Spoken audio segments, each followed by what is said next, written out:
Cutting artist royalties ain't the thing to do. They need funds to just survive. Hey y'all, Joefer here, the Cranky Old Gay Guy. It is Saturday, the last day of November 2024. And today I am going to be talking about an article that I read on medium.com. And that article was about print-on-demand companies. Like if you are an artist and you upload your design because you want to be able to put it on t-shirts or prints, and the companies that handle that for you. And in this article, the writer is the founder and owner of one of those companies called Fine Arts America, or Fine Arts of America. It's FAA. And his article went on for 5 different pages, talking about how distressing it is to see what's happening with the other print-on-demand companies, because most of them have been purchased up by venture capitalists, which are corporations that move in to make a fast buck, put millions of dollars into something, even though it's a losing proposition, much like Uber did when they took over the market. They undercut cabbies until they can get enough market share, and in the meantime, they're raising, their stock prices go up, up, up, up, up. And then it reaches a point where they have to start making money because their stockholders are demanding it. And now all of the Uber and rideshare rates have shot up to make that profit, because they're at the end of that. We're not going to we're going to throw away millions of dollars anymore. And it's the same with the art companies. As this gentleman pointed out in the article, I think he started his in 2006 or 2012. I think it's 2006. And he has his overhead costs. He has like 8 people working for his company, but they can do 10,000 orders a day. It's not a problem because everything is outsourced. And that's how the companies work, is you upload your information and then you advertise that. There's a link to your information or to your product, and that way when someone orders something, let's say a coffee cup or a t-shirt, it goes to this website and they go, okay, they want a t-shirt, and they order it because they have manufacturers lined up that will create these things for you and then ship directly to the person who is purchasing. And that way you have no inventory to deal with. And in doing so, what they will do is, let's say it's a $22 t-shirt, and the t-shirt is $10, so that leaves $12. They will let you have 40% or 50% or whatever let's say 40%, which I guess that's pretty good. They'll let you have 40%, and then they have 60% to handle all of their costs and get a little profit out of that. So they're making, after their costs, which are employee taxes, insurance, all that, maybe they're making 10% of that, of the whole purchase. So you're getting $4 for that t-shirt. The t-shirt's costing $10, that's $14, and that leaves $8. And maybe the company that you're working with, like Fine Arts America, would then make $2, and the rest would be for their expenses. And as he pointed out, as things get more expensive, prices go up, but that goes up for the consumer as well. But he has never, ever taken the profit away from the artist who's uploading the source material. In fact, according to his article, he is the only company he's aware that does this, but they tell you what the minimum cost is going to be, and then you can charge whatever you want. If it's a $22 t-shirt and you want to charge $30, well, he's still only going to get that $2 or whatever, and then you're going to make the rest in profit. And you might not sell anything because your t-shirt's overpriced, but who's to say? Now, he does point out that other companies such as art.com, which was a Walmart thing, they bought that. Society6, that's one I've looked into many times. And the other one was redbubble.com. Those are all print-on-demand services as well, where you can get your artistry put on pillows, blankets, t-shirts, cups, banners, signs, posters, whatever. They were all purchased by venture capitalists. And those venture capitalists were throwing money at them, promoting them, charging really low rates for customers to get people in so they could get market share. And they were losing money, and then the pandemic came and they started bringing in more sales because people were staying at home and shopping online. And now the pandemic is over. Sales have gone back down to where they were pre-pandemic, and all of these companies are losing money, and their stockholders are saying, hey, you told us you were making so much money, now where's our profit? So what they're doing to keep their stockholders from just dumping the stock and making the company worthless, they are instead revising their terms. One of the sites, I believe, I think it's Redbubble, is charging a subscription fee for artists if you want to have your art or your creations uploaded to their site. They're going to charge you a fee for that. And they're also reducing your monetization. So any profit that you would make on that is being cut like 64%. So it's a lot. Now that makes me very cranky, because if it wasn't for the artist uploading the source material, those companies wouldn't be in business. So if you need to cut costs to make a profit, why do you have a whole corporation running this little print-on-demand company? If Fine Arts America can do it with 8 people, why do you need hundreds? Why do you need a director and a CEO and an CFO and a head of marketing and a head of all of these things? You don't. But they were backed by millions of dollars from investors and the venture capital company. So they brought all these people in, to show how successful they are. Even though the company wasn't making any money, there was always that promise that you're going to get your money back. Well, now they're not. So they're chopping the profits of the artists. And they're doing that on Society6, Redbubble, Art.com. I think he mentioned 2 others. All the information I'm giving you is coming from him. Now, is he biased? Most likely he is, because he owns one of these companies. And he is pointing out how they don't cheat the artists out of what they deserve, which as an artist, I would probably look into Fine Arts in America if I'm going to upload anything, because I don't want to pay those other fees, and I want as much profit as you can get from the work that you've created. So it makes me cranky that this is happening, and it also makes me cranky, just venture capitalists in general, because I'm going to go ahead and pull up the definition of a venture capitalist, just so you know what I'm talking about. Let's see. There we go. They're all about asset stripping, meaning that what they're going to do is, I'm getting this from wallstreetoasis.com, and it are the key takeaways of this. Our asset stripping involves selling a company's assets to increase shareholder returns, targeting undervalued or distressed firms.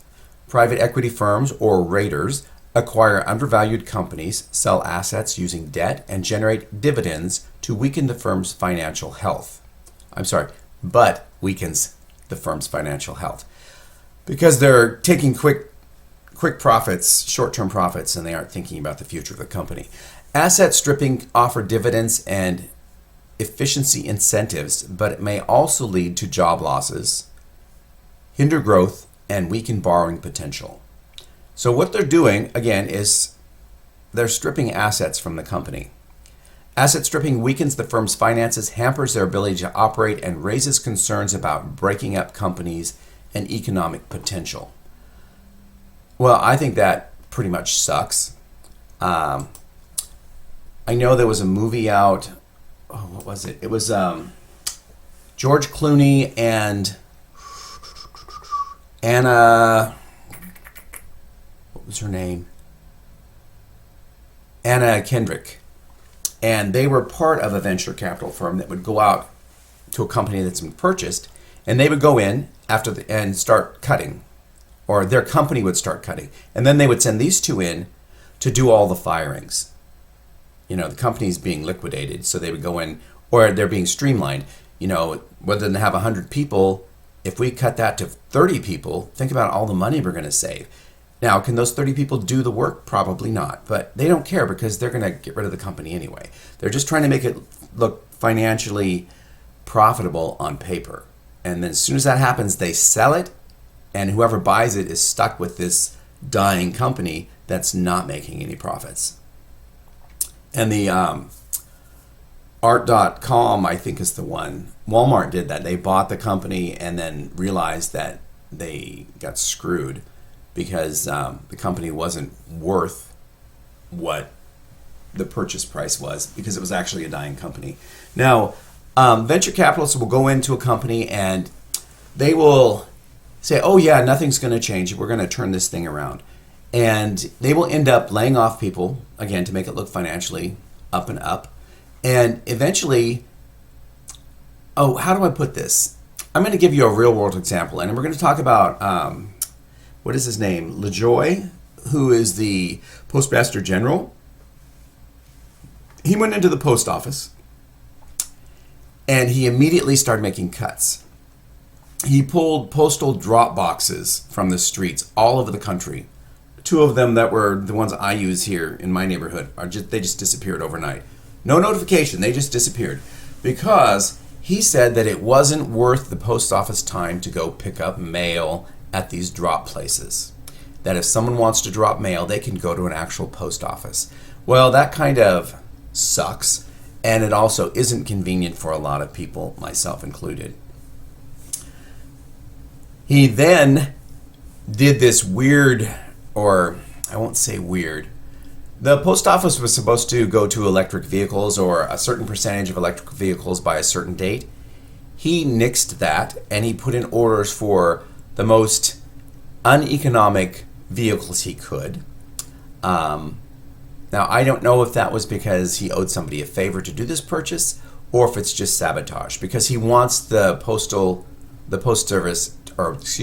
United States Postal Service to be unprofitable. He has stated outside before he even took over that he wanted to privatize the post office. He also has, I believe, a major holding in one of the private delivery services. I want to say it's DHL, but I'm not sure. It's like a FedEx company. And he also was fanning out a lot of deliveries that the USPS used to do. He was sending them to these private companies anyway. He was steering them away. He also went through the country and he eliminated many sorting facilities and laying off people in the meantime at mail facilities to make the mail slower. That's right. When I was younger, you could buy a regular stamp and the mail would pretty much get to the destination the next day. They then came out with like a premium postal service. I don't remember what it was called, but it wasn't a regular stamp. It wasn't airmail. It was like an overnight delivery. And all the regular stamps now, those letters were held back to take an extra day. So people who bought the overnight, would get what they're paying for. And it was just, and this had nothing to do with this guy, but this is something that the Postal Service did in the past. Now, with LaJoy, I think that's how you pronounce his name, he wants to slow regular post to like 5 to 7 days. And he said that in a speech as well. And do they have to? They have the capability to do it much quicker? Absolutely. Were they doing it? Yes. But when he came in charge, when he came into power, he decided that, no, we want it to be slower, because he really wants people to jump over and be annoyed with the post office and start using these private delivery services. And I don't know why I'm talking about this, because he's not a venture capitalist, but the way he's going in and making the company unprofitable, and then people in Congress who also want to privatize it because they're getting kickbacks, this is going to give them more evidence that the Postal Service needs to be revamped and we need to cut costs. And at one time, the Postal Service was supported, I believe, by the government and your taxes.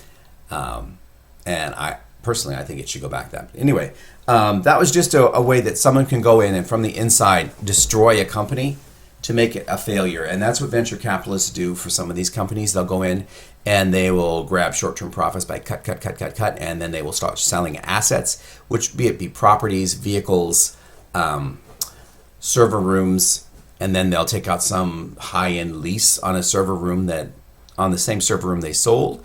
But that's okay because they can amortize that over a bunch of years, but that sale of the actual server room brought in a bunch of money and it makes them look really financially successful.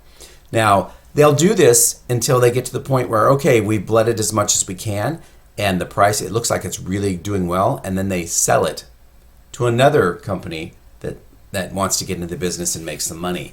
And then, like I said, when that company takes over, that company realizes that they were sold a bunch of crap and that the company they bought is in trouble and they just didn't know it. So that makes me very cranky. And as an artist, reading this Medium article, it made me cranky because you shouldn't be, like I said, cutting the source material of your company. Just like if a venture capitalist was to come in and buy the company you work for, the employees are your greatest asset. It's not the customer service that you're giving or the banking that you're doing or even the product that you're creating, because if it wasn't for your employees, you wouldn't have that. So cutting them is harsh. It's wrong. I understand being profitable and making money, but there are other ways to make cuts, like cutting the top's bonuses. That's one way of doing it. Streamlining your process as far as how it's made. If that means cutting some employees, if those employees are redundant, I understand that. I'm not stating that someone should be giving their company away, but I also don't think that a company should set out to think about nothing but profits. And that's why most companies don't have shareholders. It's medium-sized companies and family companies. That's why they don't have stocks. Because otherwise, when you start selling stocks and you take on all these owners, your fiduciary responsibility is to make profit and make them as much money as possible, even if that means hurting the employees who are making that profit for them. Now, I know there's some of you in the business world who may have heard me say something that you don't agree with. Feel free to share your comments. I haven't been in the business world as far as a corporation in an office cubicle setting in years and years and years, and things may have changed. Maybe I have misspoke on something. The LaJoie thing, everything I said that he said, I recall from speeches and newscasts that I saw where he was actually saying it. So if I'm wrong there, please correct me. That's all I really got today. I want to say thank you everyone for tuning in. This again is the last day of November. So tomorrow, tomorrow's tomorrow. Also, tomorrow is World AIDS Day. If there's something going on in your community and you feel so inclined, please participate, attend. It's a march, it's a speech, it's a candle gathering, whatever. AIDS is still in the world. It still affects the LGBTQ plus IA2S community. It's not gone away. People still get infected. People are still suffering. It's much better than it was in the 90s. I will give you that. But don't forget people who haven't lived as long as you and I have lived. Wasn't their choice. It's because of AIDS. So anyway, that's a somber way to end this. And remember everyone who has passed.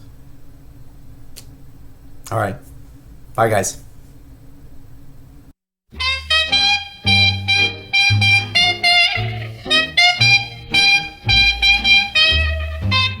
Oh, cutting artist royalties ain't the thing to do. They need funds to just survive. Ain't it the same with you? You promise 25%, then you cut it down by 10. It's a broken promise. Do you think they'll come again? Artists make your business thrive. Without them, you'd be through. Don't treat them as disposable. their income's up to you.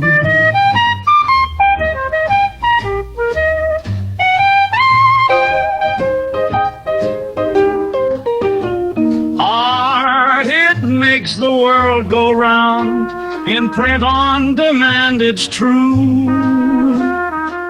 If you screw the artist, may the same fate befall you.